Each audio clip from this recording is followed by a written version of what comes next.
bersuka sebab Dia kirataku.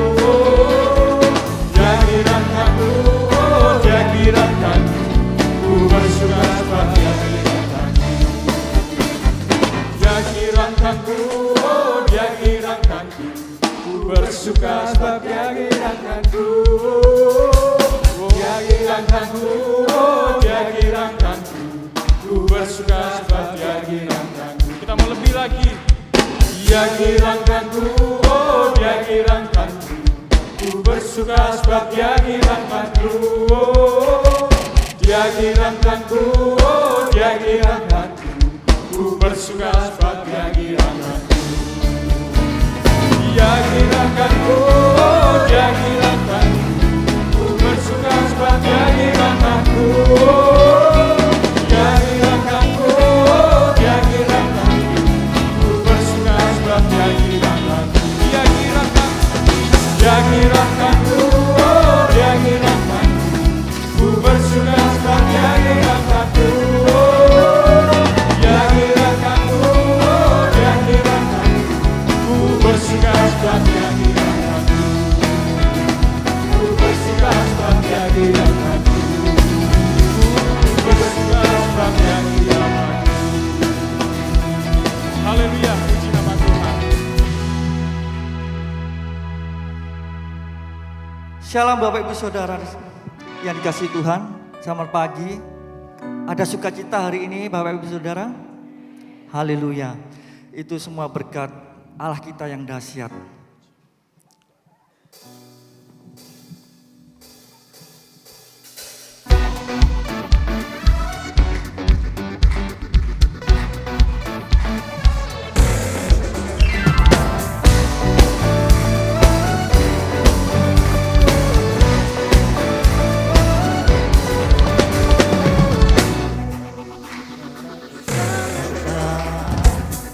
Terdengar pujian bagi Allah dari barat sampai ke timur.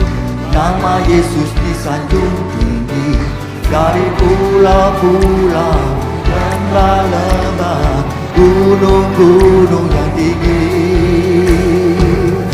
Kemuliaannya disaksikan, kebesarannya diceritakan. Yesus, Yesus, nama Yesus, nama Yesus disanjung tinggi dari pulau-pulau, lembah-lembah, gunung-gunung yang tinggi. Allahku dahsyat berkuasa, seluruh bumi sujud menyembah, tinggikan namamu. Allahku dahsyat berkuasa, seluruh bumi sujud menyembah, tinggikan namamu.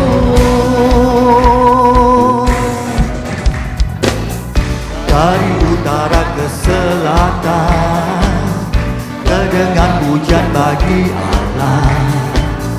Dari barat sampai ke timur, nama Yesus disanjung tinggi dari pulau-pulau, lembah-lembah, gunung-gunung yang tinggi.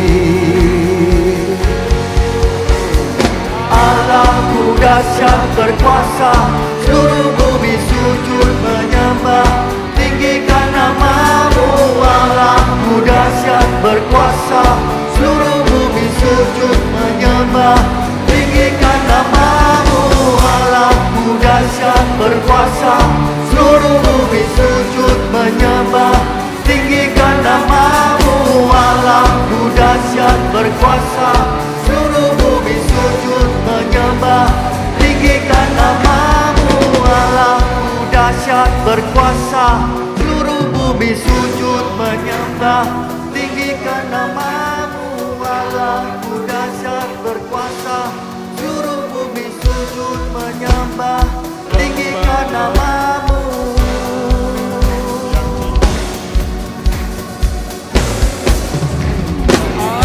Allahku dahsyat berkuasa, seluruh bumi sujud menyembah, tinggikan namamu. Allahku dahsyat berkuasa, seluruh bumi sujud menyembah, tinggikan tinggikan namamu Allah, Ku dahsyat berkuasa, seluruh bumi sujud menyembah. Tinggikan namamu Allah, Ku dahsyat berkuasa, seluruh bumi sujud menyembah. Tinggikan namamu, oh, tinggikan namamu, oh, tinggikan namamu Allah, Ku dahsyat. Berikan sorak-sorai buat Tuhan kita, karena Allah kita dahsyat.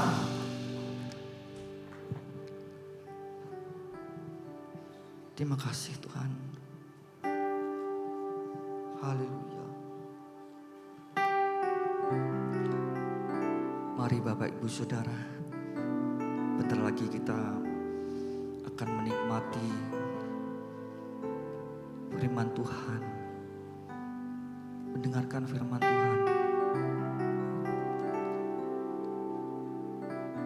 Maka itu siapkan hati kita yang terbaik buat Tuhan. Haleluya.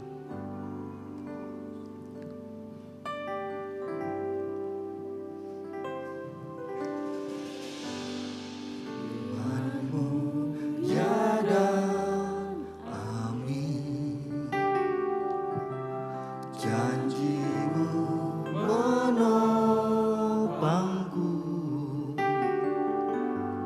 berjalan bersamamu di setiap musim hidupku.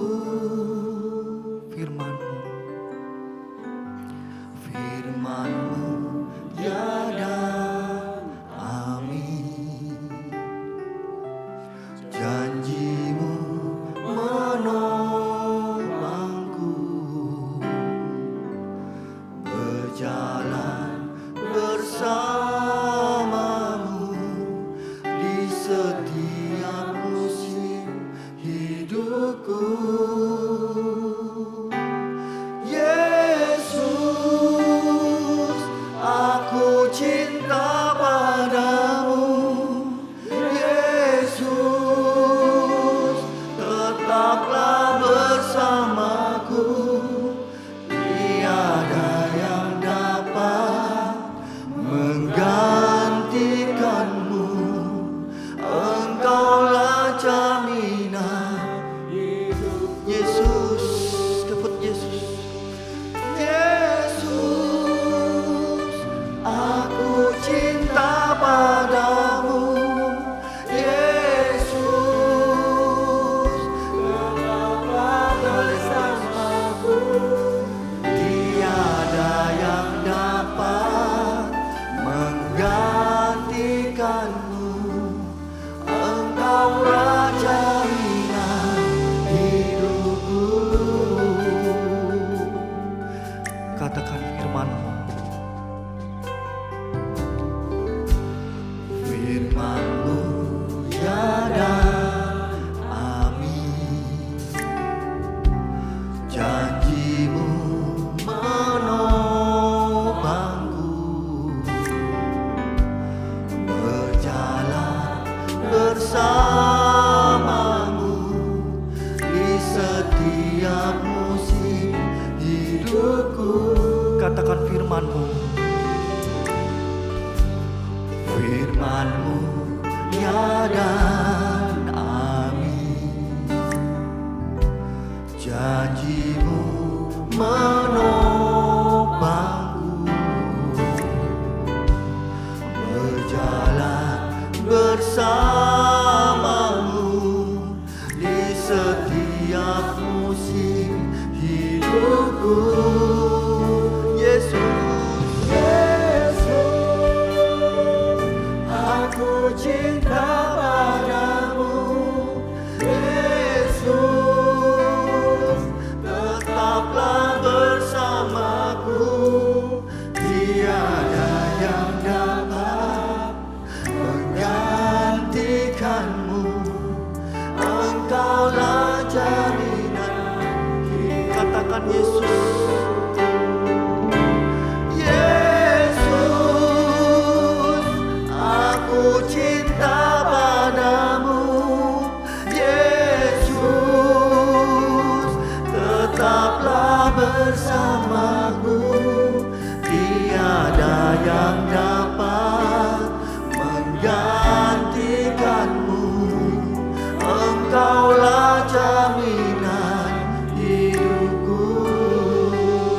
dikatakan firman,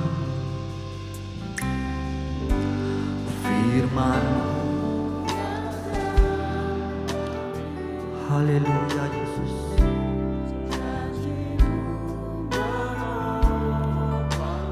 Ya Yesus.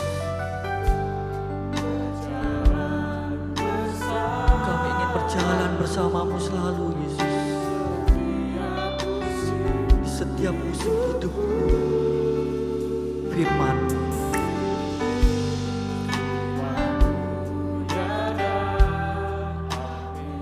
Amin.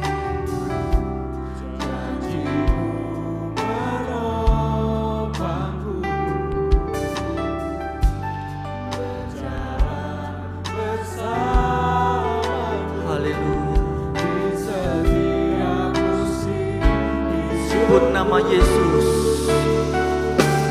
Yesus, aku cinta padamu. Yesus, tetaplah bersamaku. Tiada yang dapat menggantikanmu. Engkaulah jaminan hidupku.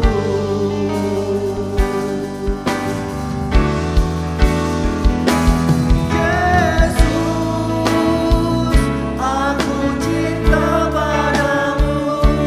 Yesus, tetaplah bersamaku. Tiada yang dapat menggantikanmu. Engkaulah jaminan hidupku. Tiada yang dapat menggantikanmu. Engkaulah jaminan hidupku. Tiada yang dapat menggantikanmu. Engkaulah jaminan hidupku.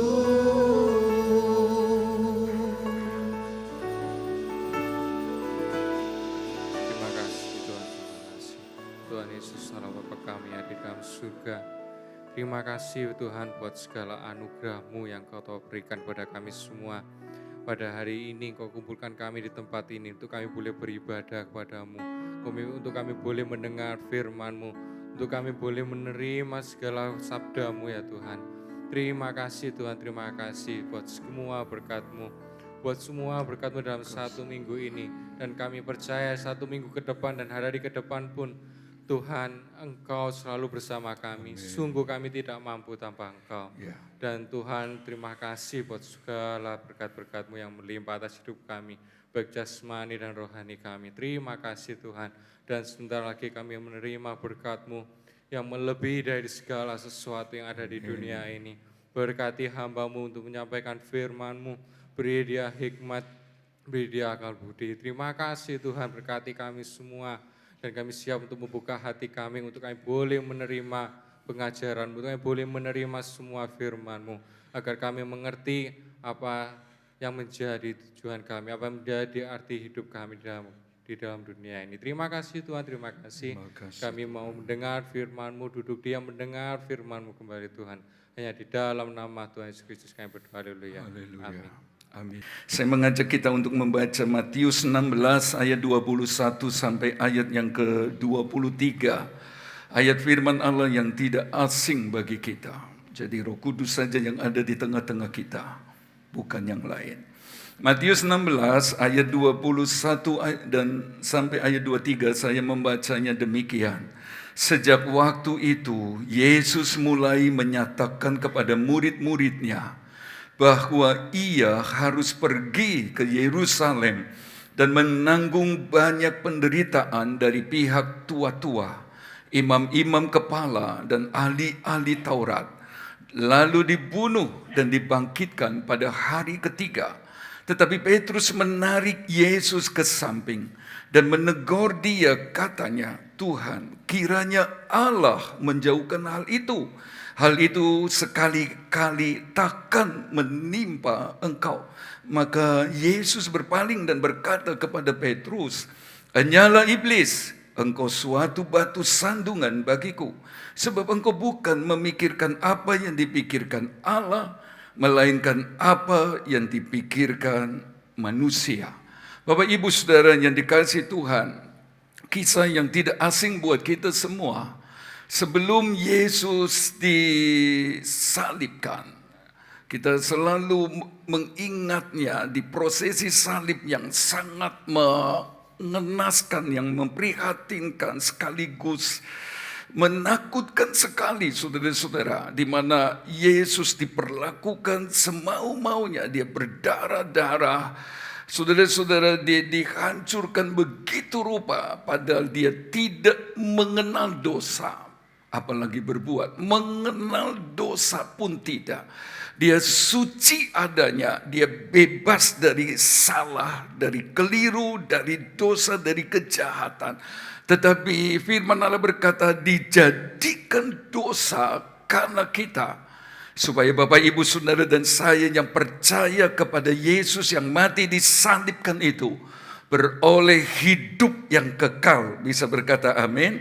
Nah, saudara-saudara, sebelum semua itu terjadi, Yesus lebih dulu memberitahukan tentang semuanya. Dia berkata, anak manusia akan ditangkap oleh tua-tua Yahudi, imam-imam kepala, orang-orang Farisi dan seterusnya. Dia ditangkap, lalu diadili, saudara-saudara, lalu dia dijatuhi hukuman mati. Dan saudara-saudara, dia tergantung di kayu salib. Tetapi yang menarik pagi ini adalah kita mau belajar. Saat Petrus mendengar ini, saudara-saudara, dia tarik Yesus ke samping, lalu dia tegur Yesus. Dan saudara-saudara, dia berkata, jangan-jangan sampai terjadi, kiranya Allah menjauhkan hal itu daripadamu. Saudara-saudara, luar biasa Petrus ini. Saudara dan saya bisa melihat betapa dia cinta Tuhan. Dia sangat mengasihi Tuhan, saudara-saudara. Sehingga dia gak kepengin Yesus ditangkap. Kita tahu bersama, dia gak mau Yesus diperlakukan semau-maunya. Dia gak mau Yesus disiksa. Yesus disakiti. Yesus diludahi. Dia gak mau Yesus dijadikan tontonan umum. Dia nggak mau Yesus dijadikan sasaran kebencian. Saudara-saudara, dia nggak mau Yesus dideritakan. Saudara-saudara, mari contoh hal yang baik dari Petrus. Jemaat GBD Jajak yang sungguh cinta Tuhan, jangan lagi sakiti hatinya. Bisa berkata amin? Saudara yang cinta suami yang cinta istri, jangan saling menyakiti. Jangan. Saudara-saudara, jangan tindas. Jangan perlakukan semaunya. Dalam bimbingan pranikah 3 pasang calon mempelai, saya berkata, kalau mau masuk pernikahan, jangan cari bahagia. Jangan. Kalau kalian cari bahagia berarti kalian belum jadi pribadi yang utuh sampai mau cari-cari. Pasti kalian kecewa. Jadi masing-masing harus memberi bahagia. Bisa berkata amin. Bagaimana suami saya bahagia, bahkan lebih bahagia daripada waktu sendiri. Bagaimana istri nanti bahagia, bahkan lebih bahagia waktu dia sendiri atau masih bersama orang tua. Jadi semua bertanggung jawab membahagiakan. Nah, saudara-saudara, kalau Bapak Ibu Saudara dan saya cinta Yesus, maka saudara-saudara, kita tidak mau sakiti dia. Maka kita tidak mau mempermalukan namanya, membusukkan namanya, diwakili dengan meludahi dia. Jadikan dia tontonan umum. Jadikan dia sasaran suitan oleh orang-orang tepuk tangan. Woi. Saudara-saudara, lalu menyinyir, lalu cibir, lalu berkata, itukah pelayan Tuhan? Itukah jemaat? Itulah anak Tuhan. Saudara-saudara, jangan. Tapi saya bersyukur jemaat GBT Jajak adalah jemaat yang mau cinta Yesus. Amin. Saudara-saudara, cintanya Petrus kepada Yesus dibuktikan dengan dia pasang badan. Saudara-saudara, waktu Malkus dan orang-orang imam-imam itu mau tangkap dia, saudara-saudara, dia ambil pedang dan potong telinga dari Malkus. Saya melihat Petrus ini mewakili anak-anak Tuhan yang mau lakukan apa saja, saudara-saudara, demi Yesus. Demi cintanya kepada Yesus. Saya berharap semua jemaat GBT Jajak, apalagi yang sudah terlibat pelayanan, ayo cinta Tuhan. Dan cinta Tuhan kepinginnya senangkan hati Tuhan. Senangnya mengharumkan nama Tuhan. Senangnya memuliakan Tuhan. Jangan salibkan dia lagi. Jangan sakiti dia lagi. Saudara-saudara yang Tuhan kasih. Jadi itulah yang kita belajar yang pertama. Bahwa Petrus cinta Tuhan. Lalu yang kedua, saudara-saudara, dia tidak mau kehilangan Yesus. Lagu terakhir tadi berkata enggak mau kehilangan Yesus, selalu ingin bersamanya. Nah, itulah yang kita lihat sampai dia tarik Yesus. Saudara-saudara, dia tegur Yesus, jangan sampai terjadi, jangan sampai terjadi, jangan sampai mati, jangan sampai. Nah, saudara-saudara yang Tuhan kasih, dia tidak mau jauh dari Yesus. Dia ingin selalu dekat dengan Yesus. Dia ingin selalu ada di hadirat Yesus. Seperti pagi hari ini, semua kita jemaat GBT Jajak, saudara-saudara, kita tidak mau jauh dari Tuhan. Amin. Satu saat saya telepon sama seorang anak Tuhan yang rumahnya jauh di sana, saudara-saudara, sebelah timur sana. Lalu saya berkata, bagaimana? Katanya baik. Bagaimana pekerjaan? Dia berkata, baik sekalipun tidak seperti dulu. Iya om, semua berubah. Cuma satunya nggak berubah. Saya bilang, Tuhan Yesus yang nggak berubah. Iya, sama firman-Nya. Rupanya jemaat GBT Jajak, bahkan semua yang ada ngerti. Cuma Yesus yang tidak berubah. Dan kita ingin selalu dekat dengan Dia. Amin, Bapak Ibu Saudara. Kita ingin ada di hadirat-Nya. Kita ingin memuji, kita ingin menyembah Dia. Nah, itulah Petrus, saudara-saudara. Dia tunjukkan cintanya, gak mau sakiti atau gak mau Yesus disakiti. Dia nasihati istrinya, dia nasihati anak-anaknya. Seperti gak mau lihat Yesus disakiti. Tentu mulai dari diri Petrus dulu. Dia kasih tahu menantunya, dia kasih tahu cucunya kalau dia punya cicit, saudara-saudara. Dia kasih tahu jangan sakiti Yesus. Ayo cinta Tuhan. Ayo sungguh-sungguh sama Tuhan. Lalu yang kedua, saudara-saudara, dia tidak mau kehilangannya. Dia ingin selalu bersamanya. Dia juga kepengen yang lain dan selalu saja mulai dari diri sendiri dulu. Ayo dekat sama Tuhan. Ayo sungguh-sungguh dengan Tuhan. Apalagi posisinya sebagai imam dalam keluarga. Saudara-saudara, dibawa istrinya, bahkan mertuanya yang lagi sakit, saudara-saudara. Dipanggilkan Yesus supaya jamaah. Intinya, saudara-saudara, dia gak mau Yesus hilang. Dia gak mau Yesus jauh. Dia gak mau Yesus tidak ada. Dia maunya harus ada.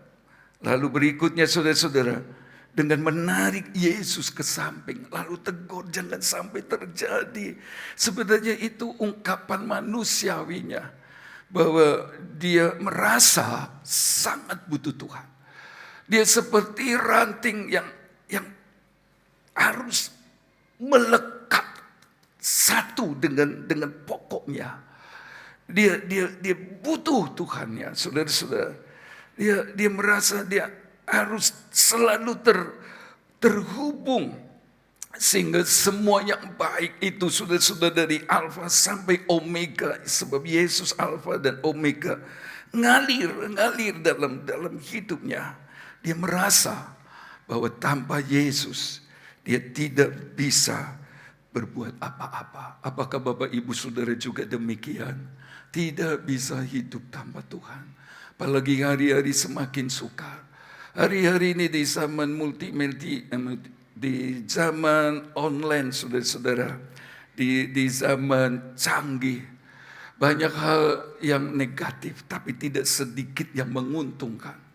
Saudara-saudara, sekalipun sedikit berbeda dengan pengajaran kita, tapi paling tidak sekarang sudah mulai marak dengan film-film pendek tentang rapture, tentang pengangkatan, walaupun sebenarnya menurut kita itu penyingkiran gereja, tentang antikris yang akan menguasai. Sudah mulai bicara tentang pendalaman Alkitab di mana umat kesayangan Tuhan itu saudara-saudara akan dikepung begitu rupa. Tapi Tuhan masih bela dan akan dibangun bait Allah ketiga di mana si pendurhaka injak-injak bait suci, bicara tentang antikris. Saudara-saudara, mengingatkan kita betapa kita butuh Yesus.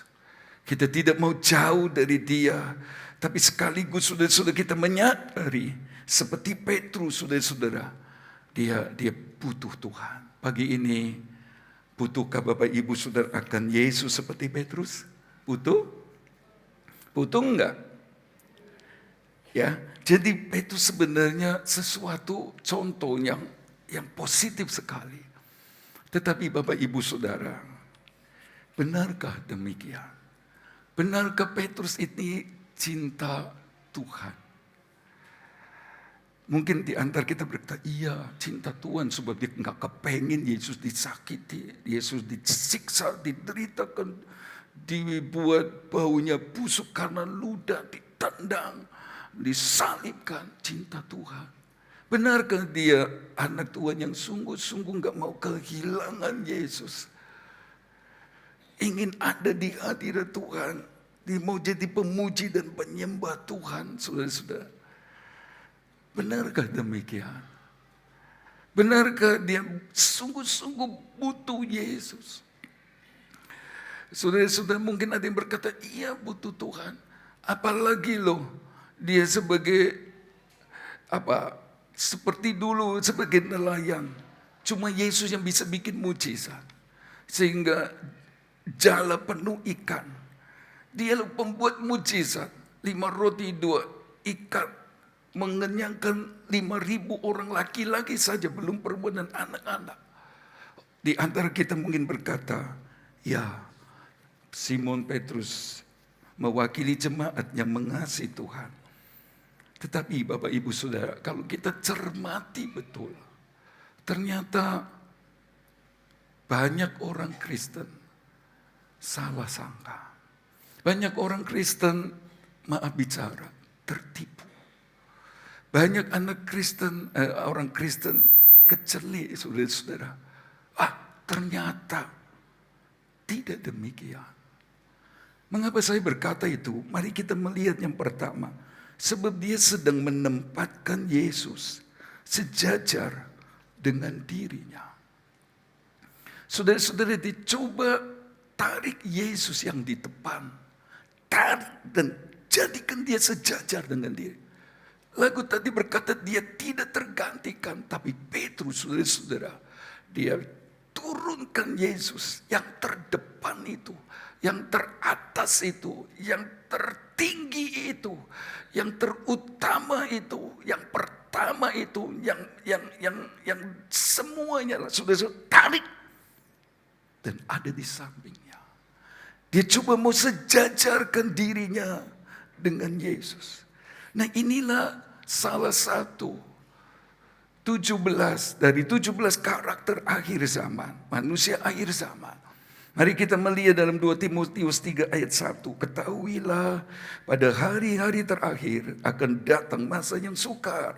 Manusia akan mencintai dirinya. Memang orang lihat dia cinta Yesus. Tapi sebenarnya saudara-saudara, dia juga sedang menempatkan dirinya untuk mencintai dirinya. Dia mulai berpusat kepada dirinya sendiri. Ini pelayan Tuhan. Ini orang dekat dengan Yesus. Maksud saya orang yang dilihat, dikenal, dekat dengan Yesus. Manusia dia bisa melihat. Orang melihat dia cinta Tuhan. Sekali saudara-saudara. Dia kepengen Yesus yang terpenting. Jangan sampai hilang. Saudara-saudara. Jangan sampai dideritakan. Apalagi hilang dari hidupku. Jangan. Sepertinya itu. Tapi Allah mengenal hati. Dan menjadi hamba uang. Mereka akan membual dan menyombongkan diri. Mereka akan menjadi pefitnah, mereka akan berontak terhadap orang tua dan tidak tahu berterima kasih. Tidak mempedulikan agama, tidak tahu mengasihi, tidak mau berdamai, suka menjelekkan orang. Tidak dapat mengekang diri, garang, tidak suka yang baik, suka mengkhianat, tidak berpikir panjang, berlagak tahu. Lebih menuruti hawa nafsu daripada menuruti Allah.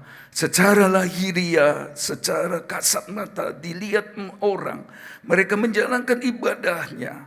Mereka tetapi pada hakikatnya mereka memungkiri kekuatannya. Jauhilah mereka itu. Sebab di antara mereka terdapat orang-orang yang menyelundup ke rumah orang lain. Dan menjerat perempuan-perempuan lemah yang syarat dengan dosa dan dikuasai oleh berbagai-bagai nafsu. Yang walaupun selalu ingin diajar, namun tidak pernah dapat mengenal kebenaran. Sama seperti Yanes dan Yambres menentang Musa, demikian juga mereka menentang kebenaran, akan mereka bobrok dan iman mereka tidak tahan uji. Orang gak lihat. Orang melihatnya beribadah. Orang melihatnya melayani Tuhan. Orang melihatnya cinta Tuhan. Tapi sebenarnya saudara-saudara dia sedang tarik Yesus di tempatnya dan gantikan dengan yang lain. Dan itulah diri. Dia mau samakan. Dia mau sejajarkan dengan Yesus. Dia berpikir, saudara-saudara, masa cuma Tuhan toh? Diri sendiri harus diperhatikan. Masa percaya Tuhan toh? Mesti percaya diri. Alkitab tidak pernah mengajar kita untuk percaya diri. Bahkan terkutuklah orang yang mengandalkan kekuatan sendiri. Saudara-saudara yang Tuhan kasih, dari sini kita belajar bahwa yang mengasihi Tuhan perlu diuji. Ya, ia menurunkan posisi loh yang terutama. Yesus sudah tidak lagi menjadi yang terutama, yang pertama, yang nomor satu, yang terpenting, yang terdepan sebagai pemimpin. Sudah tidak. Jadi mereka cuma di servis saja. Tapi sebenarnya tidak demikian. Bapak Ibu Saudara, itulah sebabnya Yesus kan berkata di ayat 23, kamu memikirkan apa yang manusia pikirkan, tidak yang Allah pikirkan. Tuhan mengenal hati. Dan itu kita dengar hari-hari terakhir dari Jumat, Saudara Silas khotbah tentang Tuhan melihat hati. Nyanyian dibawakan Saudara Jerry di perjamuan suci dimulai selidiki aku dan lain sebagainya. Nanti khotbah Daniel juga tentang hati. Saya mengerti kenapa harus 2 kali, 3 kali Tuhan bicara. Ini penting. Bapak Ibu Saudara, kiranya benar-benar Tuhan mendapati kita. Anak-anak Tuhan yang benar-benar cinta Tuhan. Apa yang Petrus perbuat sebenarnya nggak salah. Itu mencerminkan dia cinta Tuhan. Nggak kepengin Tuhan disakiti. Nggak kepengin Tuhan tidak ada. Dan benar-benar dia ingin selalu dekat dengan dia sebab dia merasa tidak bisa hidup. Itu benar. Tapi Tuhan yang menilai hati saya dan hati kita. Jangan sampai ternyata kita masuk dalam kitab 2 Timotius 3 ini. Anak Tuhan yang berkarakter. Atau salah satu dari 17 karakter. Sudah semua ke self-center ya. Berpusat kepada diri sendiri. Jadi sepertinya berkuasa begitu. Seperti Yesus. Nah itulah Petrus. Di antara mereka menyelundup, kata menyelundup itu kan berarti pergi. Pergi pakai HP, pergi pakai media HP, maksud saya pergi menyelundup ke rumah-rumah. Saya lagi belajar tentang psikologi, tentang NPD, dan ada satu yang disebut dengan flying monkey. Sudah dia jalan, beritakan yang gak benar, sekalipun dia ngerti itu gak benar. Nah, itu salah satu atau beberapa karakter manusia di akhir zaman. Saya kepengin, tentu Tuhan lebih kepengin. Kita semua menjadi jemaat yang benar cinta Tuhan Yesus. Yang setuju saja katakan amin. Mari kita melihat, saudara-saudara, orang melihat dia itu cinta Tuhan. Dia tanggap sekali loh sama firman. Begitu Yesus berkata, anak manusia akan ditangkap bla bla bla bla. Yang lain gak respon, saudara-saudara.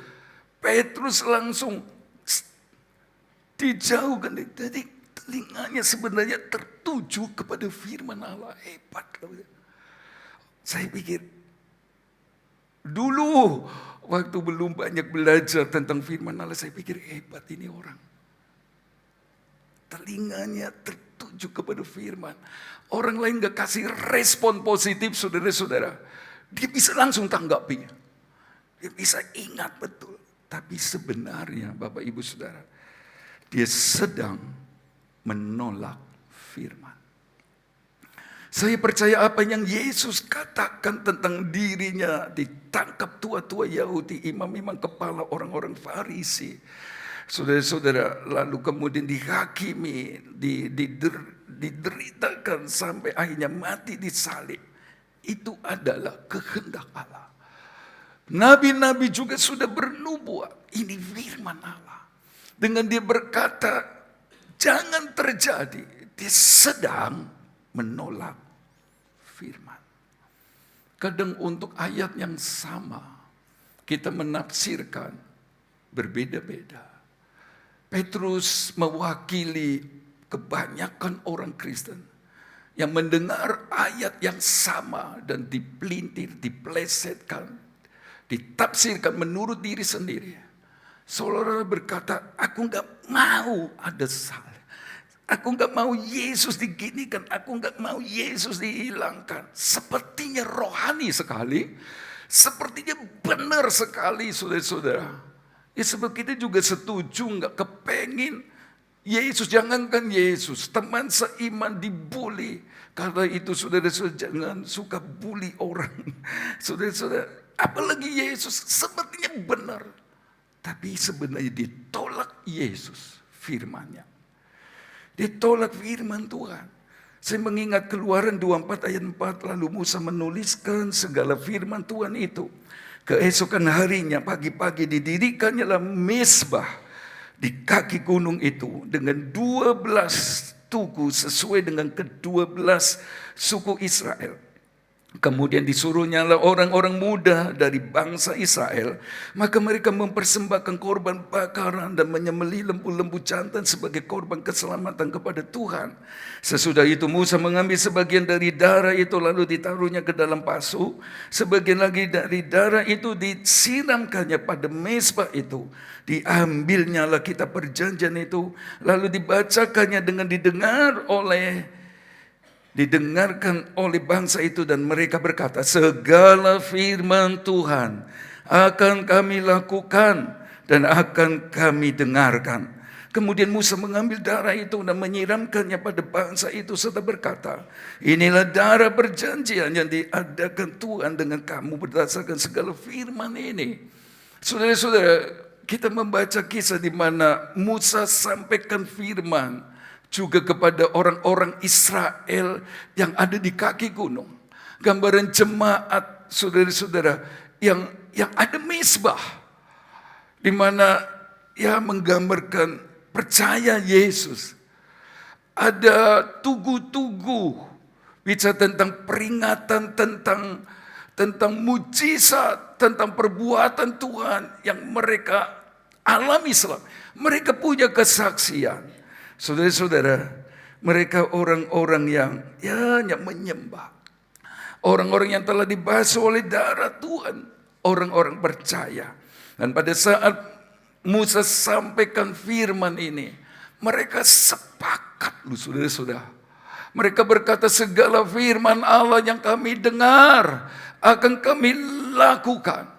Di terjemahan lain juga dikatakan, mereka berkata amin. Setiap kali dengar Musa berkata tentang firman Allah, mereka menjawab amin, amin, amin. Waduh, tidak bersyukur, tidak berbahagia bagaimana pemimpin yang seperti ini. Memimpin sidang yang mau dengar-dengaran, bahkan bukan cuma dengar-dengaran, bukan cuma senang dengan firman Tuhan, saudara-saudara. Mereka meresponi dan berjanji, kami mau melakukannya. Paulus berkata, pada hari Tuhan datang kembali, sukacitaku, mahkota kemegahanku, kamu jemaat Tesalonika. Ya itulah sepertinya Musa punya pengharapan. Tapi kalau Bapak Ibu Saudara dan saya ikuti cerita ini, nanti Musa naik ke atas gunung, saudara-saudara. Intim dengan Allah, sendiri dengan Tuhan. Firman-Nya datang dan dibuatkan 2 loh batu. Apakah yang terjadi di kaki gunung? Karena mereka berpikir Musa ini enggak turun-turun. Lalu dia paksa Harun, buatlah bagi kami patung penyembahan.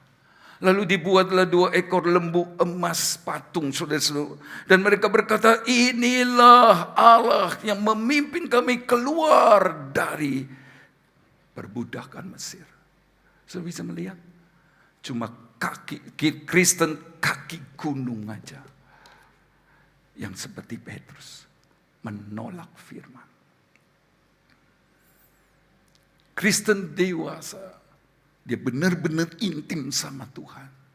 Sampai Tuhan bicara dan dia dengar dan melakukan.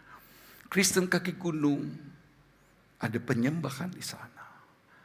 Ada mezbah korban bakaran. Ada tugu-tugu peringatan, kesaksian tentang keluarnya mereka dari Israel, dari Mesir dengan tanda-tanda heran. Dengan tangan Allah yang diacungkan begitu. Tapi Kristen kaki gunung bilang ya, tetapi mereka melakukan yang menyakiti hati Tuhan, menyembah berhala. Petrus mewakili jemaat yang tidak dewasa. Di Kristen kaki gunung. Saudara-saudara, itulah sebabnya ada saat di mana nanti dia dibawa ke atas gunung kemuliaan bersama Yesus. Tapi kali itu dia mewakili Kristen kaki gunung yang hanya senang dengar firman dan mau menurut firman, tapi mesti sesuai dengan seleranya. Dia dengar firman dari Yesus, anak manusia akan ditangkap. Enggak cocok. Ojo bicara tentang salib. Ojo bicara tentang hukuman. Jangan bicara tentang sengsara. Jangan bicara tentang kemurnian. Jangan bicara tentang kekudusan. Jangan bicara tentang jangan. Kristen tidak dewasa. Jadilah dewasa di dalam Tuhan. Sebab Tuhan hampir datang. Tapi sebelum Yesus datang, antikris harus datang. Bagaimana Bapak Ibu Saudara dan saya lebih dulu disingkirkan. Itulah sebabnya jadilah dewasa dalam Tuhan. Mari kita fokus kepada Dia. Kalau rusa matanya tertuju kepada air, pokoknya dapat air. Tidak boleh kanan kiri. Ngomong apa wes, nggak perlu juga dijelaskan. Wes jalan terus, dia selamat. Tapi kalau hidup Bapak Ibu Saudara dan saya dipengaruhi oleh kanan kiri, saya khawatir kita berhenti di tengah jalan. Tapi belajar dari Petrus ini Bapak Ibu Saudara, jadilah dewasa. Jadilah Kristen di atas gunung, bukan Kristen di kaki gunung. Saya mengakhiri dengan yang ketiga. Petrus ini saudara-saudara, bukan cuma memikirkan apa yang manusia pikirkan dan tidak memikirkan apa yang Allah pikirkan sampai-sampai dia mau coba sejajarkan dengan Yesus. Seolah-olah dia berkata, gak usah Yesus-Yesusan toh. Kita juga perlu, ya Tuhan tahu. Tapi janganlah keluar itu, sebab itu jahat, itu menyakiti hati Tuhan. Dia mau coba sejajarkan, diganti posisinya Tuhan. Saudara-saudara tarik. Dia bukan lagi yang terdepan. Dia bukan lagi yang terutama. Bukan lagi yang memimpin. Yang ketiga ini Bapak Ibu Saudara. Dia sedang meniadakan salib. Ya. Yesus kasih tahu. Intinya, aku akan disalibkan. Menggenapi nubuatan para nabi. Menggenapi apa yang telah disepakati oleh Allah Tritunggal dari zaman sebelum dunia ada. Tetapi saudara-saudara, dengan menarik, menegur dan jangan sampai terjadi. Petrus ini saudara-saudara sedang meniadakan salib.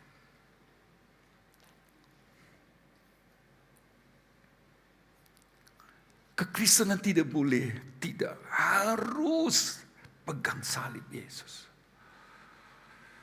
Sebab inilah yang menyelamatkan kita. Inilah inti dari kekristenan. Ini bukan mimbar motivator. Ini bukan mimbar motivasi. Ini mimbar Injil. Saudara-saudara, jangan tiadakan salib. Seperti Abraham, saudara-saudara, dalam satu perjanjian Allah. Dengan lebih dulu potong binatang-binatang korban. Dan kita melihat di Kejadian 15. Kemudian ada perapian yang menyala-nyala di tengah-tengahnya.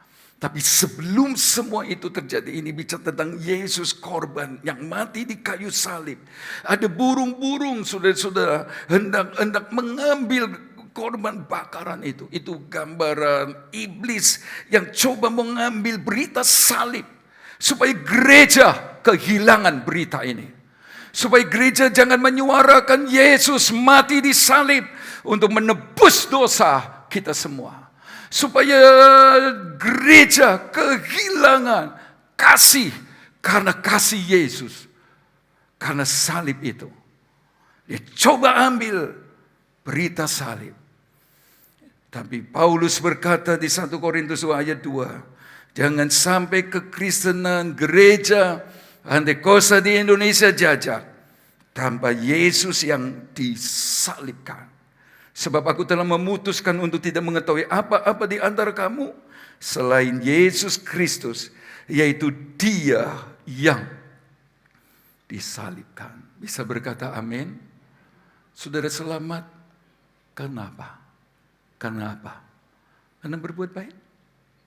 Karena melayani. Melayani tidak menyelamatkan. Karena Yesus yang mati di kayu salib. Saudara-saudara, jangan tiadakan salib. Selalu ingat salib. Saya senang dengan seorang anak Tuhan, paling tidak dia selalu berdoa. Doa baik, selalu ingat Tuhan, terima kasih buat korban. Terima kasih Engkau telah menyelamatkan. Ini Kristen yang benar. Dan saya berharap semua kita pun demikian, jangan tiadakan salib. Saudara-saudara, ternyata Yesus berkata, hai iblis. Rupanya Petrus ditunggangi oleh iblis, saudara-saudara. Karena kita sudah tahu, Cuma burung-burung yang mau ambil korban bakaran itu. Cuma iblis yang membuat banyak orang Kristen lupa salib itu. Karena itu dia berkata, hai iblis, dari sini saya perlu memeriksa diri. Sebab orang paling dekat dengan Yesus saja, yang melayani Tuhan saja, ternyata bisa ditunggangi iblis. Ternyata bisa ditunggangi iblis. Ternyata nggak sungguh-sungguh cinta Tuhan, cuma terlihat saja. Saya berkata, Tuhan ampuni saya. Dan itulah sebabnya kenapa pelayan-pelayan mesti banyak berdoa. Supaya selalu mengoreksi, Tuhan saya melayani Engkau. Atau sedang melayani diriku.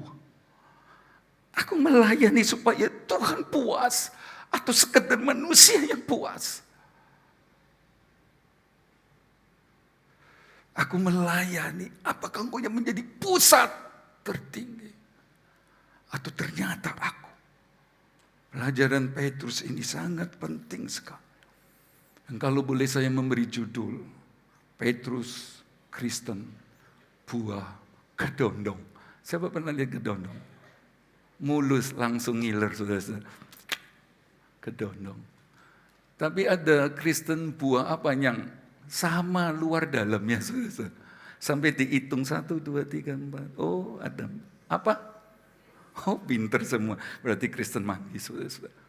Jangan ya, cuma mulus di depan. Wih, cinta Tuhan. Ternyata ditunggang ya. Itulah sebabnya Bapak Ibu Saudara, mengapa semua itu terjadi dalam hidup Petrus. Sebab Petrus belum mengenal dengan benar Yesus dan kasih-Nya. Belum kenal. Belum. Kasih Petrus bukan kasih agape. Bukan kasih yang bersumber dari salib. Bukan. Kasih-Nya karena Yesus bikin mujizat. 5 roti 2 ikan. Mertuanya sakit disembuhkan. Jadi belum kenal Yesus dengan benar, belum kenal cintanya. Tapi beda nanti. Setelah Yesus mati, lalu bangkit, dia menampakkan diri kepada Petrus. Dia bertanya, Simon, Petrus, anak Yohanes, apakah engkau mengasihi aku? Berapa kali dia bertanya, Bapak Ibu Saudara? 3 kali. Orang bilang, Yesus sedang mengingatkan tentang penyangkalannya 3 kali. Lihatlah cinta Petrus di Matius 16 ayat 21 sampai 23 yang ternyata nggak benar-benar cinta di mata Tuhan, berujung kepada penyangkalan. Tapi kalau saya melihat Yohanes 21 ayat 15 sampai 18 sebenarnya sedang mengingatkan Petrus tentang Matius 16 ayat 21 sampai 23 ini. Sehingga dia nggak berani berkata, aku cinta engkau. Enggak. Dia bilang, engkau tahu hatiku. Di ayat yang ketiga, di ayat yang ke-17, waktu ditanya untuk ketiga, baru hatinya sedih. Terjemahan berkata, ada luka hatinya yang menganga.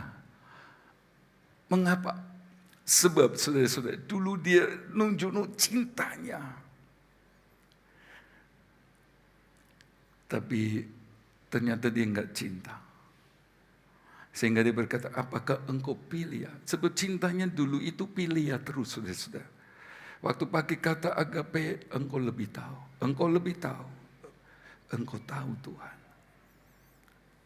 Jadi setelah Petrus mengasihi Tuhan dan sumber kasihnya benar, Yesus yang disalibkan. Bukan Yesus pembuat mujizat. Bukan Yesus pemberi berkat. Kasih Petrus sekarang berubah. Motivasinya, alasannya, Yesus yang telah mati, menebus dosa, menyelamatkan, beri pengharapan hidup yang kekal. Kita membaca bersama. Dia mulai pelayanan. Dan pelayanannya layak ditulis oleh firman Allah, oleh Roh Kudus. Sebelumnya enggak, biasa. Kemudian terus sampai akhirnya benar-benar dia mengasihi Yesus. Tertinggi. Sehingga dia berkata, aku gak layak mati dengan kepala di atas seperti Yesus waktu saat. Dia mau disalib. Tapi kepalanya menurut tradisi di bawah. Kalau kasih Bapak Ibu Saudara dan saya benar, karena Yesus yang mati di sana. Sudah tidak pernah berhenti mengasihi Tuhan, melakukan yang terbaik, beribadah yang terbaik, melayani yang terbaik. Tidak pernah. Kalau kasih kita karena salib.